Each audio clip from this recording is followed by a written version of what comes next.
Hello everybody, this is Johns Hopkins with Baltimore Heritage, and we're back with another of our 5-Minute Histories videos. And today I'm on 33rd Street, just above Falls Road. And if you're following along real time or you're watching this video, you can see that it is finally snowing in Baltimore. And for generations, when it snowed, many of us in Baltimore have turned to salt boxes, like the one behind me, to help us get our cars unstuck or to help us navigate slippery sidewalks. And that's what we're going to talk about today. Salt boxes. If you were thinking, ho hum, that's boring, boy, are you wrong. Our salt boxes have been featured on Good Morning America, The New Yorker. We have calendars about our salt boxes. You can buy a zine about our salt boxes.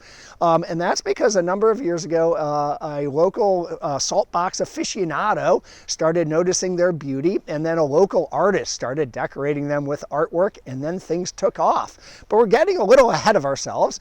Let's start by saying that ever since we as humans have been building roads, we have been trying to figure out how to keep them from getting slippery. In ancient Rome, when the Romans built roads up in the mountains, they built them with a little bit of a tilt and then put grooves in them so that the water and ice and slush would run off, trying to keep them from being slippery. We didn't start using salt, sodium chloride, until the 1930s. That happened in New Hampshire when the folks in New Hampshire began putting salt down on local roads and highways. And pretty soon, municipalities and states across the country were doing it as well. To give some perspective, each year in America, we put down between 10 and 20 tons, million tons of salt on our roads each year. That's 10 times more than the amount of salt we put in processed foods. And we put a lot of salt in processed foods. And we in Baltimore contribute to that salt contribution. And we do it on our roads, but with a little bit of a twist. And the twist is salt boxes. Each fall, the Department of Transportation puts out boxes like the one behind me and then fills them with salt. And each winter, when it snows, we scoop out salt by the cupful using a shovel or a plate or an old hubcap. I think the most common scoop now is a Royal Farms coffee cup. And then we help keep the roads and the sidewalks safe. That seems pretty straightforward, but it's not universal. There are no salt boxes in New York City. Baltimore County abandoned its salt boxes a number of years ago.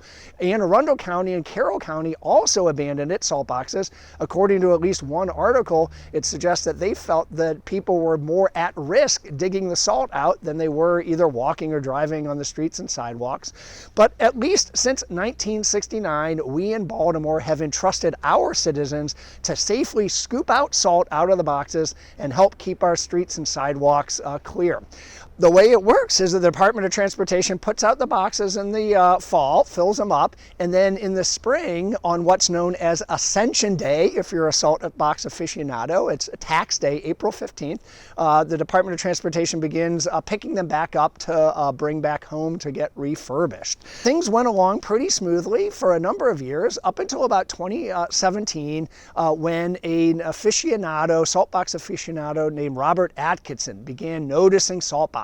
And he really began noticing them. Let me read to you what he wrote about it. He said, "A switch had gotten flipped and I started really noticing the salt boxes. Each is different depending on placement and exposure to weather. Each represents a battle between a corrosive, salt, and materials, wood, paint, and nails, that corrode. The tension gives each salt box its terroir. I was smitten." And he was smitten. He began photographing them and then putting them up on Instagram, and people started noticing. And then early in the pandemic, when the Department of Transportation was short-staffed, like a lot of agencies, it couldn't pick up all the salt boxes in the spring. And a local artist named Juliet Ames noticed that one box near hers was missing its letters. Each salt box is painted yellow for safety and then has the words "salt box" stenciled on it for identification. And the words on this one had eroded off. Ames was a local jewelry maker who used ceramics. So she went back home and cut out the letters "salt box" out of ceramics and then stuck them on the side of the box and then tweeted out a picture. And then things went viral. That was step one.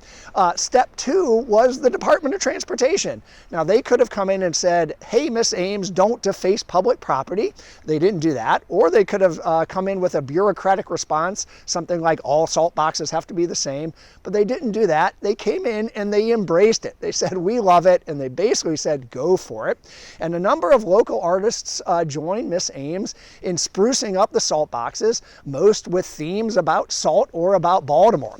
And so today we have dozens of art boxes around the city. We have got Billie Holiday salt boxes. We have got Cab Calloway salt boxes. We have Tupac Shakur on a salt box. We have Divine on a salt box. We've got Natty Boh on a salt box. And here we have the Department of Transportation coming by, maybe to fill up the salt box. Good morning. Maybe to plow our roads.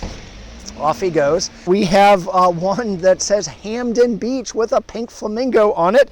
We have got the iconic Baltimore rat on a salt box, and we have a salt box that simply says chicken box. And if you don't know what that is, look it up and you will learn a little bit more about Baltimore. Atkins, the progenitor, started taking pictures of these and then mapped them out on the internet. And many of us during the pandemic kept our sanity by exploring neighborhoods in Baltimore at a safe distance outside, one salt box at a time. All right, I'm going to wrap up and try to answer the question, well, what happens to the artwork when the salt boxes get picked up on Ascension Day to go back to get refurbished? And yes, every single salt box is made by hand and refurbished by hand by Department of Transportation staff. Well, the answer is that the DOT folks try to save each of the boxes to the best they can that has artwork on it. And when they can't, they pull off the panels that has the art on it and keep them in case the artist wants it. Pretty neat, thank you. So I'm going to wrap up and say thank you to Robert Atkinson, thank you to Juliet Ames, thank you to all the artists and all of the folks at the Department of Transportation who make this possible.